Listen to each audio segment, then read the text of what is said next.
You're listening to NFT 365, the first daily podcast on NFTs with your host, Fanzo. You know what I was thinking about? I was actually thinking maybe we need to change that intro to say, do your own damn security risk management adjustment. And I know that sounds funny, but the only thing worse, and actually maybe this is just me, but the thing I don't like giving more than financial advice is actually security advice. And I know for many that might come as a surprise, right? My background, I worked in 9 years in cybersecurity for the Department of Defense here out of the Pentagon. Didn't actually go to school for cybersecurity. Went to school for computer science and business information systems. And I got my really first job out of college after doing a little bit of working at UPS at entry-level help desk job in cybersecurity, and eventually grew that to a massive team that I managed across the cyber side of the house. And interestingly enough, for me, part of the reason I struggle with giving security advice or talking about cybersecurity or giving people security best practices is that security is really only as good as those that are implementing it and those that are willing to adjust and adapt as they go, right? And it's kind of like, if I told you to use a complex password for your banking and making sure that you didn't just use password 1234, that sounds like great security advice. The problem is people will start to use that same password across every single social media site, every site they create a password. And now they've just created a massive single point of failure to where it's actually in many cases worse having one password the same across your banking, your social, and your email than it is having a password 1234 on your email and password 1234 # on your social media. And it's that single point of failure. And I say all of this because I mean, part of the reason that I left or I wouldn't say escaped the cybersecurity world was that for the most part, the only time people give a crap about security is when they've already been violated or they've been,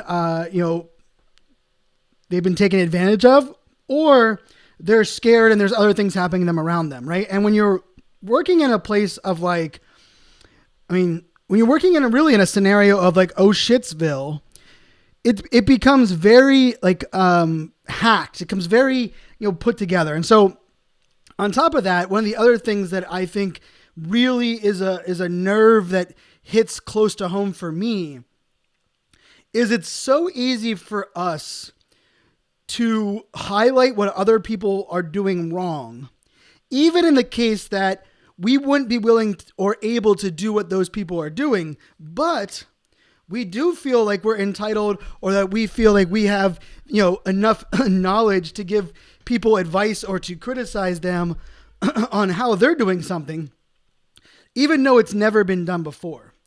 And so what I wanted to kind of talk through, and I've been trying to figure out how I was going to address this, these couple issues that have been going on in the last week or so here in the NFT space. But because I really try to focus this podcast on evergreen content. While at the same time, I also recognize that if something happens and it's the first time it happened in the NFT space, guess what? Lean in closer to your AirPods. It's going to happen again. And guess what? If it's not the first time, yet the people that are dealing with it this time are doing it better, guess what? We probably should learn from that. And so there's a couple things I want to address. One of them is at a project that I absolutely love. We had the CMO of CryptoChicks, M, on the podcast a little while ago. We're going to talk a little bit about what's going on with that project. The other thing we're going to talk a little bit about is the Opensea exploit that happened over the weekend.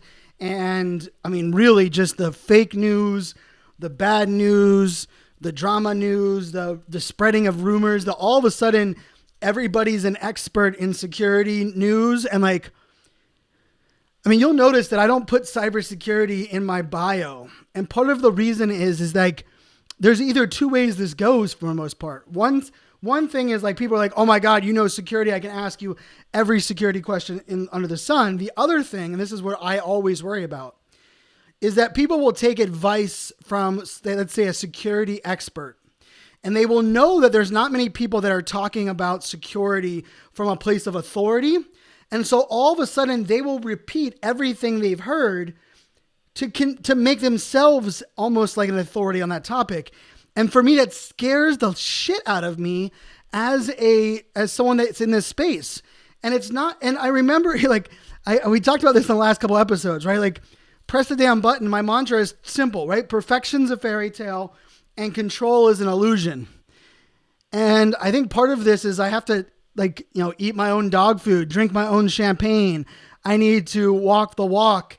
I can't just talk the talk. And part of that is, I can't control what people are doing or what people are saying based on what they learn here on the podcast, based on what they hear from me on Twitter Spaces or in Clubhouse.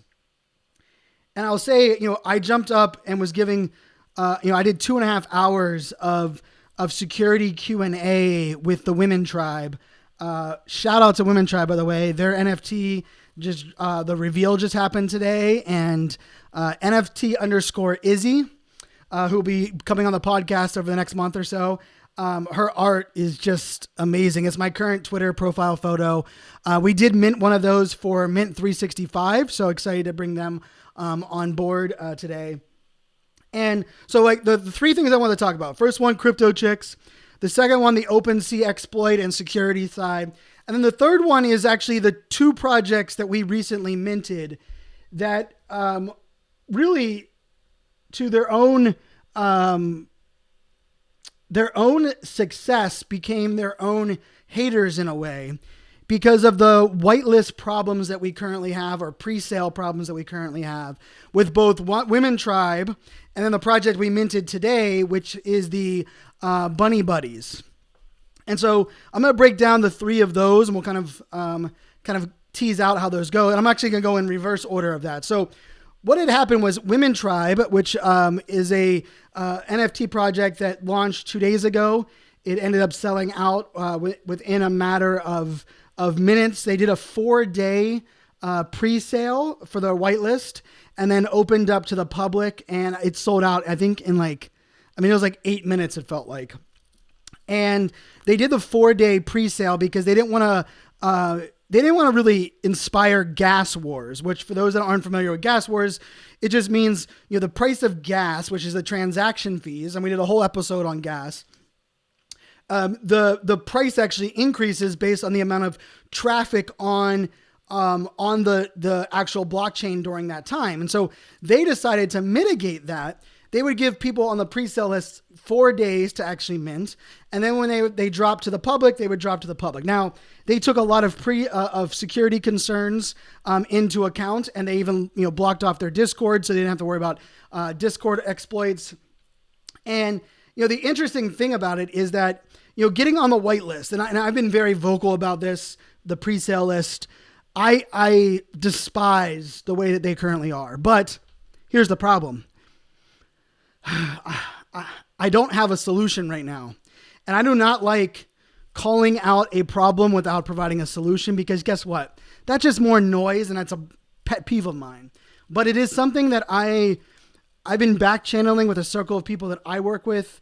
It is something that I know I want to help address in projects that I'm involved in, either as a consultant or as an advisor or as an ambassador. Because there was actually two different ways of doing this, right? Women Tribe did a pre-sale whitelist. They gave 4 days to mint their project, right? And you could, on the whitelist, you could buy up to 3, but they limited the whitelist possibilities to, I believe, about 2,000 people. And so even if all 2,000 people that were on the pre-sale list minted the max amount that they could mint, which was 3, then that would be 6,000 of the 10,000 collection. Now, the Bunny Buddies, which sold out today, and shout out to that team, to Meta Mitch and Ari and Ryan, the artist behind that project. Amazing art, amazing team. I've got to know them over the last month via Clubhouse. Been spending many hours with them. in social audio rooms. But they did kind of the opposite. They did a pre-sale whitelist where you could only mint 2. Now it was a higher price as well, but they did a 2-hour window. But here's the thing, that if every one of the people minted 2 on the pre-sale whitelist for that project, it would actually sell out before the public sale happened. So now we have to take a step back, and the interesting thing was both of these projects got a ton of hate, not because bad projects or rug pulls or malicious intent, but there were people that really, really wanted an opportunity to buy these NFTs. And in both cases, were not able to do so, right? Because the bots maybe beat them to it, right? Because I don't care what you're doing right now with your smart contract. The people that are writing the bots right now are smarter than us. They're able to throw at, I looked at the Women Tribe one, and some of the bots, and I'm assuming they were bots, were willing to pay 10x the suggested gas price. 10x the suggested gas price just to mint one, because the mint price was 0.04 and the current floor price was 0.3. And they realized that even if they ended up paying 10 times more on gas, that there would be profit for them on the backside. And that's how the bot technology works. And they also, when you think about bots and the way that bots work, and this is cybersecurity at its best. For many people, you're like, why would they go through all the work of minting one of these and then selling it for like a 0.1 profit? Well, here's the thing.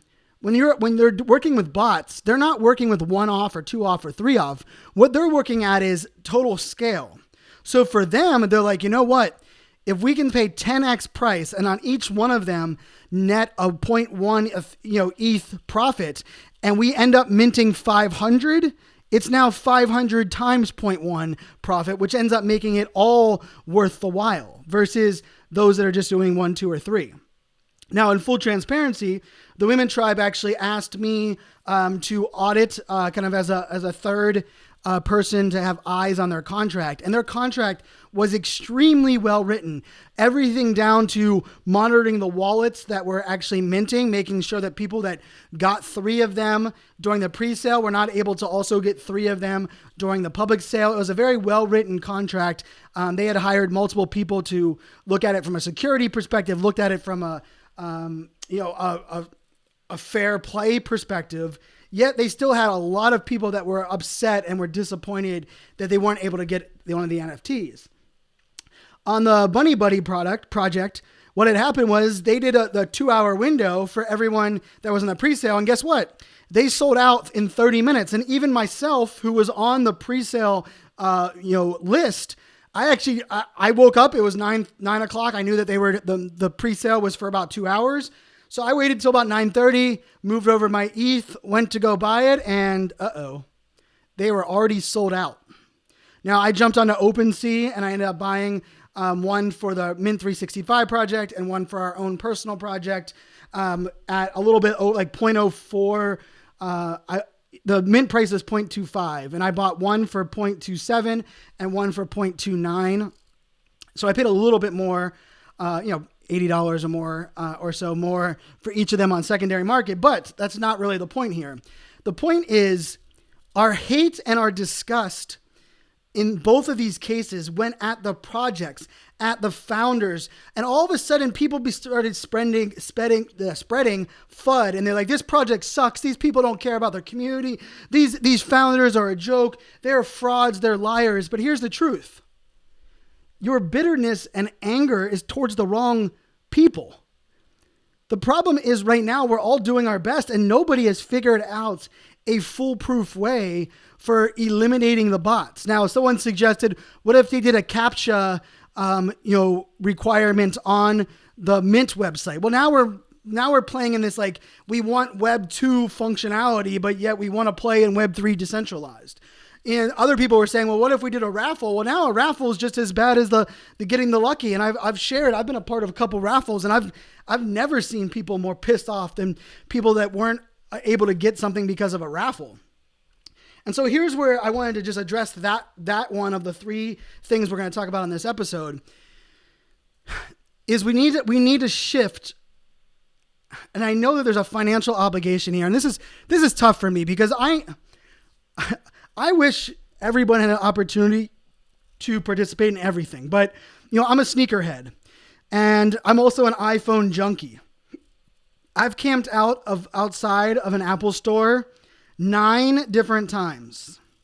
I don't think I've shared this publicly on the podcast. 9 different times over the years, I've waited out overnight.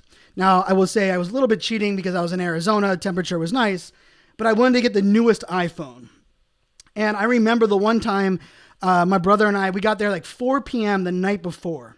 It was going for sale at 10 a.m. the next morning. So we knew that we were going to be out there. We had friends that were going to bring us drinks and pizza, and we planned on buying 3 phones each so that we could give our family and everyone that wanted to be a part of it.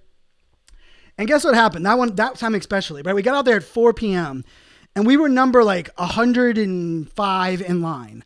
And it ended up being almost 1,000 people in line overnight that night. We had a blast, actually. I got to geek out. I actually have one of my good friends to this day is actually someone I met in that line getting for that iPhone. I think it was for the iPhone, I'm going to say the 5S. I probably have the box behind me. I have all of my iPhone boxes. I'm kind of a hoarder of Apple boxes. But the reason I use this as an example is we got all the way up into line, and guess what? The size and the color of that iPhone that I wanted were already sold out. And I was pissed. I've waited in line for sneakers before at a store, and I watched a fight break out over sneakers in front of me. And by the time I got up there, I ended up buying a pair of sneakers that were about $400, a size too big for me because I waited in that line and I was not going to miss out on them. I say all of that because a lot of the things that we like, because we have these keyboards in front of us, right? Because we can be keyboard warriors, because it's so easy for us to hate and blame and tweet and share. We can really like feel like we can attack this digital world with almost more like power than we've ever had before. But here's the thing, just like any of those things, a lot of it is luck of the draw, get there first. Like we got there at 4 p.m. and we were shocked that there was 100+ people in front of us. But guess what?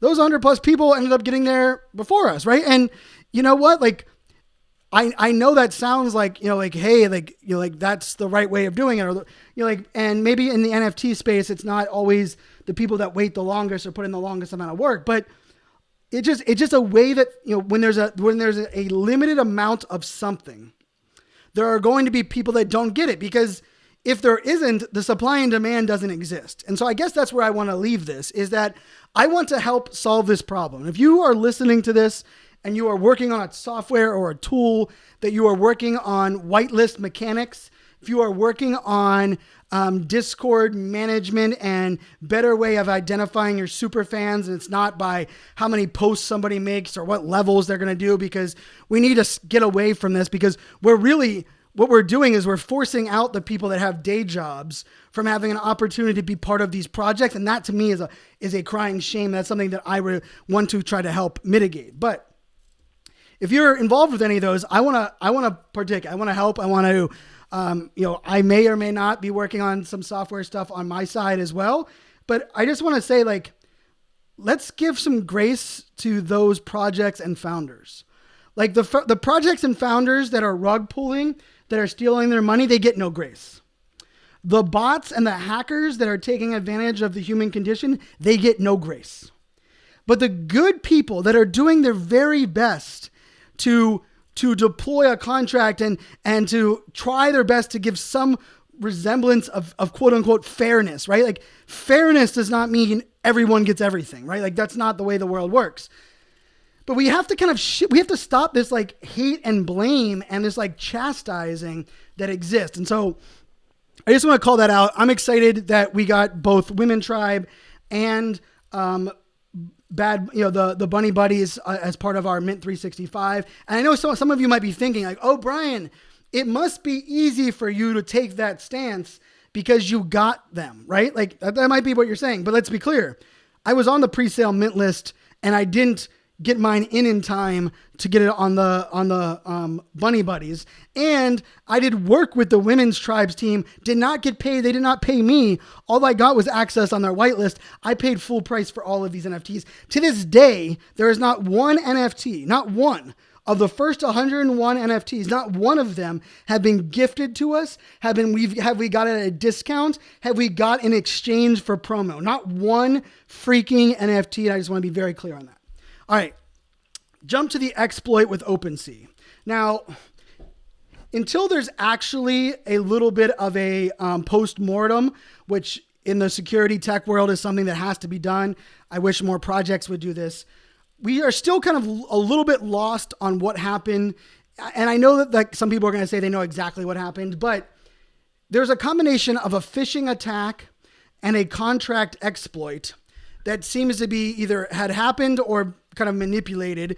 And the question becomes, did what Opensea did as far as updating their contracts and forcing manual migration, did it exploit, did it cause this thing to happen? Or this is what I believe.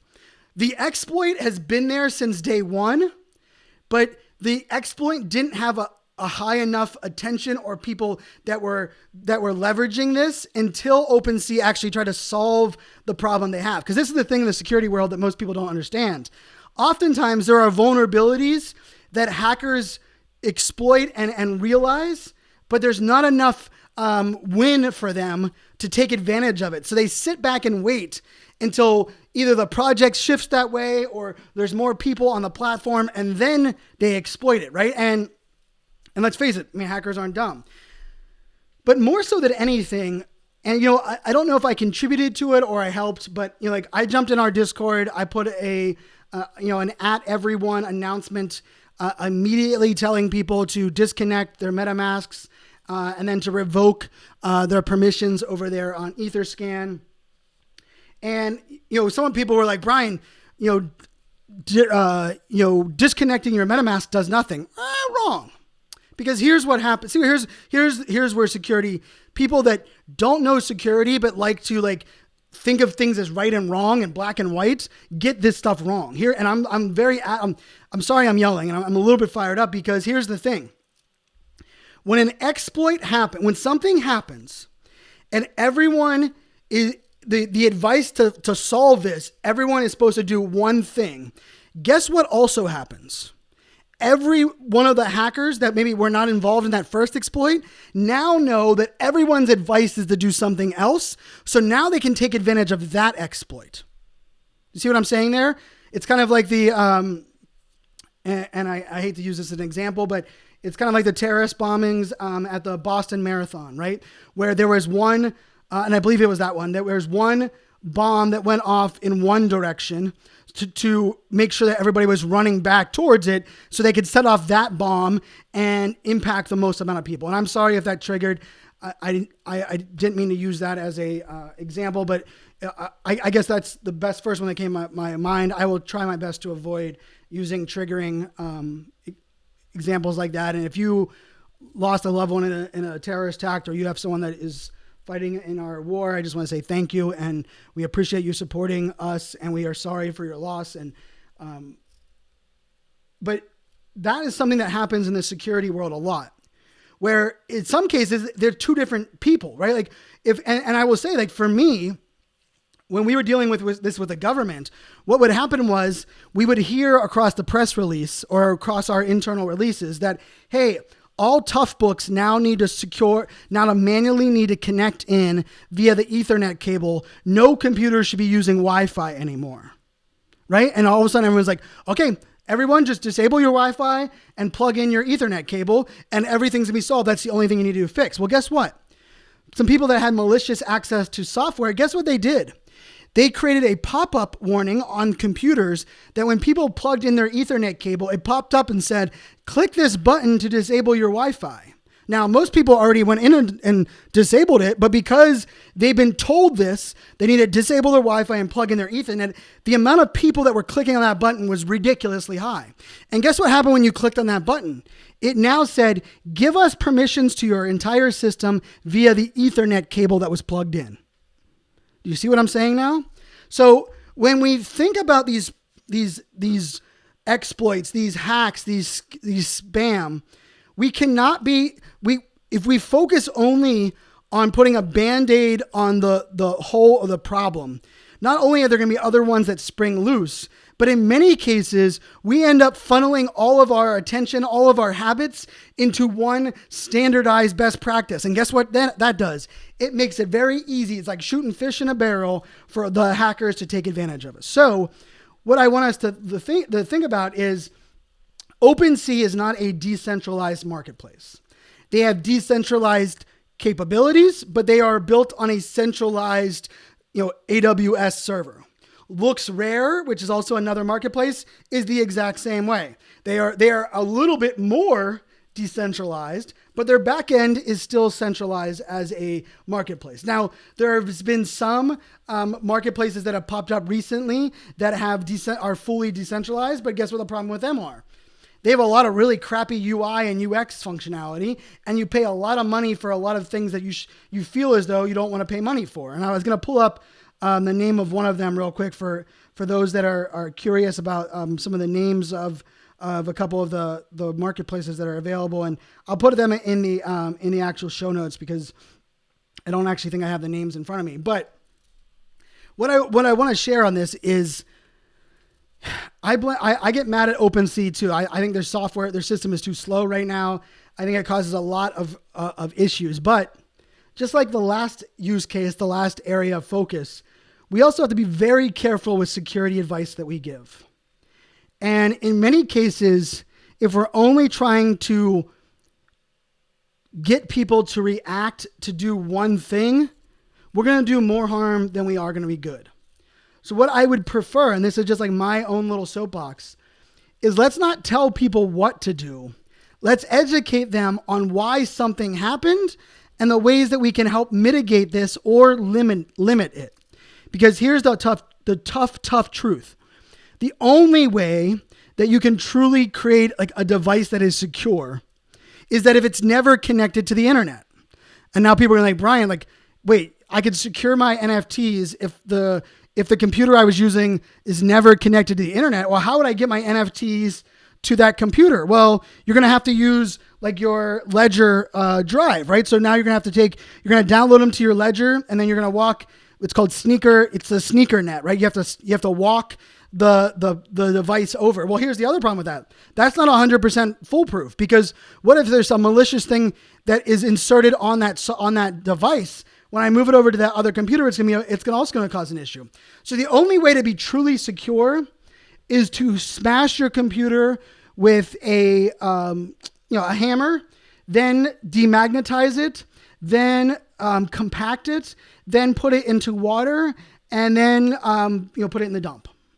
Otherwise, the idea of creating something that is quote unquote secure is damn near impossible. So what we need to do is we need to limit our risk exposure, limit our one, if we get hacked here, it can't affect everything, right? Which is why, it's no surprise that our most popular episode of this podcast is the 3x3x3 episode, which I believe is episode 92 of the podcast, where I talk about the 3 NFT wallets and kind of break down things on that side. Now, the last thing I wanted to talk about was what got discovered over the last week was CryptoChicks, which is a project that I love. I love the community. I love the team. And, if you remember that interview, M, who was on the podcast, discussed how the original artists had launched their first collection, didn't realize it was going to be so successful, decided they wanted to roll out a second collection. They brought in other people on the team. Well, what was discovered was that actually back in November, the original artist, there was an artist that was on Instagram. There's an artist that she's actually a great digital artist, had kind of called out and said, hey, it looks like somebody copied my art for this project for a couple of the NFTs. And then I'm not even going to get into the details. The details to me matter a little bit less than the overall picture here. So what pretty much had happened was the original artist of CryptoChicks used someone else's art as their influence and now in some cases it looks like maybe some features were like literally drawn exactly. Other ones looks like they were taken as an inspiration. Now, one could argue that there is nothing truly original today, and everything is inspired or is taken from something else. But that does not give people permission to direct copy and monetize themselves. Now, this was a project that was, the floor had jumped off 1 ETH. It was to the moon. They're doing lots of great partnerships. And as soon as it started getting passed around, things were put into question. And I thought the team did a great job of jumping on Twitter Spaces, jumping on social and saying, hey, they're looking into these allegations and they'll get back to us. What then happened was the artist from Polly, who was the artist on CryptoChicks, came out and said, hey, when I started getting into art, and I'm summarizing here, I took my influence from Google Images. I didn't mean to direct copy this person individually, but we've reached out to that person and we're hoping to talk to that artist. Well, then after the team went back and discussed some things, they came to the decision that Polly, the artist that was kind of the original artist, was going to be removed from the project, and that they had reached out to the other artists who had been, their art had been stolen, and trying to get a hold of them to see what they could do to work together. They also had created a fund for women creators that they're going to be donating some ETH to. Now, the entire social digital world of NFTs had their own advice on how this needs to be handled. Some of them said, burn the whole project. It's all gone to hell. Others are like, everybody copies somebody sometime. They should just give the other artists like a small percentage of the funds and give her a little bit of credit on the website and we're good, right? Like those are the extremes. And just like in politics, I hate the extremes on both sides. I think the extremes on both sides of politics in America are what the problem are. I also think the extremes and advice on the both sides is the problem. But here's the other part of this, is I believe the team at CryptoChicks, the executive team that came in after the original artist had already designed it and already worked with them, have handled themselves with grace, with dignity, with strong leadership. They've taken it upon themselves to recognize that they needed to pause the baby potion thing that was rolling out because it looked like the babies were also something that was inspired by some online artists. And here's the thing, is that this has not happened with a project with this much visibility yet. And everyone giving their own advice, a lot of the advice comes with biases. And everyone's like, of course it is, right? Those that are protecting their bags are going to be very defensive of their, like, hey, I have 10 CryptoChicks. I don't want this project to go to crap because I'm going to lose money. I'm going to tell them to do it so where it saves money the most, right? But then you also have the other side. There are a lot of people that were chiming in that support a different women-based project that were hoping by shaming this project, it would make their project stand taller. There were also other people that I went back and I looked at their tweets and I'm like, why are you so negative and so anti? And then I looked back 2 months into their tweets, because that's what I do, and they were pissed off that they weren't part of the CryptoChicks original mint. And then they were pissed off because they didn't take advantage of the price when it was 0.18 and all of a sudden it was 0.58 and they were mad at themselves. And so they're now taking this opportunity, since they smell blood, they see that weakness, that they're going to exploit, shame, and we got to be better than this. Man, it tears at me. It tears at me because I just hate the financial side of this. I know that sounds weird, and I know, hey, I know there's in it for this make money, and I'm in this to make money just as much as everyone else. But I also am someone that knows the early adoption world and how this all works. And the only way WAGME is going to happen, the only way we're all going to make it, the only way the community actually thrives, and I don't think we're all going to make it. There are going to be bad people that are going to do bad things. There are people that are going to be exploited. There are going to be people that give up, that aren't going to go through all this stuff. But here's the truth. Don't give people advice that you wouldn't be willing to take yourself. And also, let's also let each other recognize that this has never happened before. And however they're going to handle it It might not be the best, but there is no other blueprint to follow. So however they handle it, it will be a learning experience for all of us. Now, that might come at you and say, Brian, well, you have a crypto chick. No, here's the thing. I have one crypto chick. Well, we have two total in our 2 bags. And if the project went to zero, I got in on the project at like 0.09.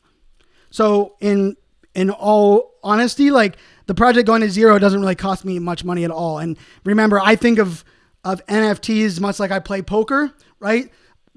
In money that is quote unquote like offered to me, or what I could sell my NFT for, but I didn't, is not my money. I didn't lose money I never had. That's how I've always looked at it that way, and I think we all should look at it that way. It's too much of a mental health roller coaster to do it a different way. But with all of that being said, with all of this interesting things going on here, we are all human. And I think we're all going to do the very best we can do. We're going to take ownership where we take ownership. And some people don't like other people's style of leadership, but guess what? Some people don't like your style of leadership either. And guess what? Some people aren't going to get along with others and aren't going to like the way people handle crisis. But I am one that believes that the projects that handle adversity with the most transparency and the most honesty and the most open communication are going to win in the long run, because guess what?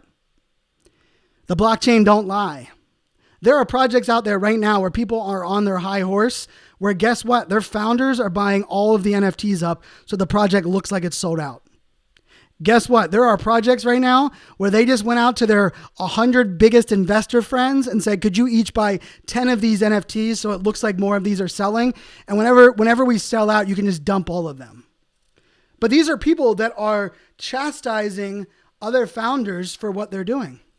And I'm sorry, it's so easy to throw stones. It's so easy to attack people. But here's the thing. We're all learning. Like 3 years from now, when an artist gets ripped off of an original project, we're going to have plenty of examples of what to do, what not to do. But right now in 2022, we're all figuring this out as we go. And I guess this ranty episode on these 3 topics comes down to this adage of, can we just be kind to each other?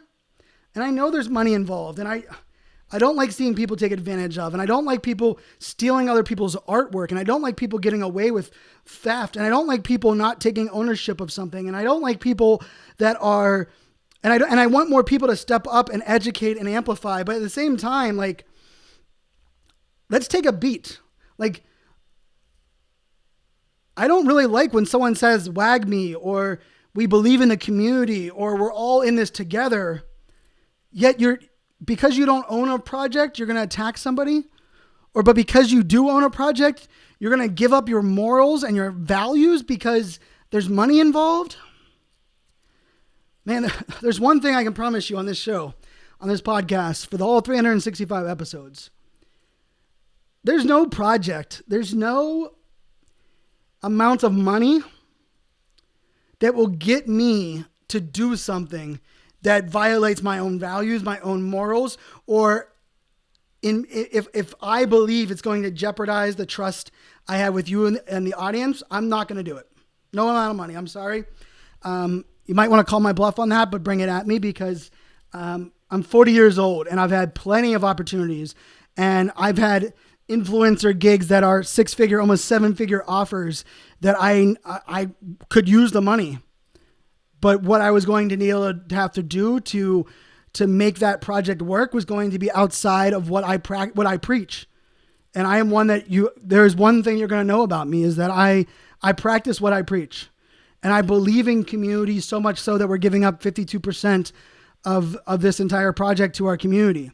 I believe in learning together so much so that I am doing everything in my power to, not only commit to this daily podcast, but to go out of my way to use my social equity to bring on other experts and amazing humans on this show. So I say all of that because I think the takeaways from all 3 of these is that there is really right now no 100% right and 100% wrong with how things are happening, unless it's the the hackers and the scammers, unless it's those that are fraudulent, unless it's those that are doing bad things with, bad intention.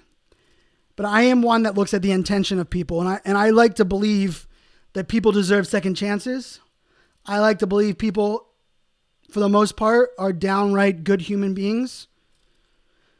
And lastly, I believe that the only way we get through this, we get towards mass adoption, we get towards where those of us that are putting our blood, sweat, and tears into this community ultimately get rewarded, is if we stop attacking each other and we start rallying around each other. And I felt that the other night when Opensea Exploit happened. Everybody seemed to rally around, educating, giving people advice on what they needed to do. There were some people that were giving advice that they had no business giving advice. And I'll leave this last part. We have to be very careful with the advice that we give, the things that we share.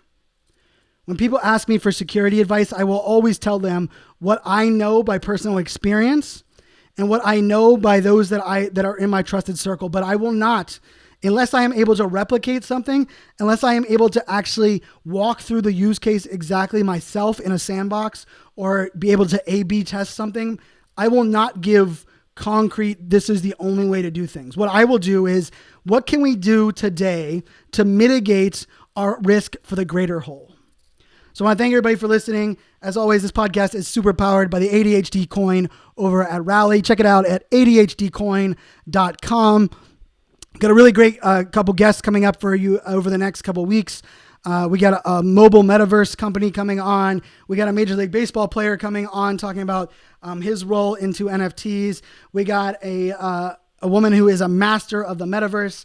We have a friend who is really great at smart contracts and has been working as a developer on the back end of some of the great projects that we have been a part of. We have someone that is actually part of one of the biggest rollouts of NFT analytics tools that I've ever seen, going to join the podcast. So lots of great things to have ahead. We pushed through 100, my friends, and we're on our way to 193. Until tomorrow, make it a great day. Cheers.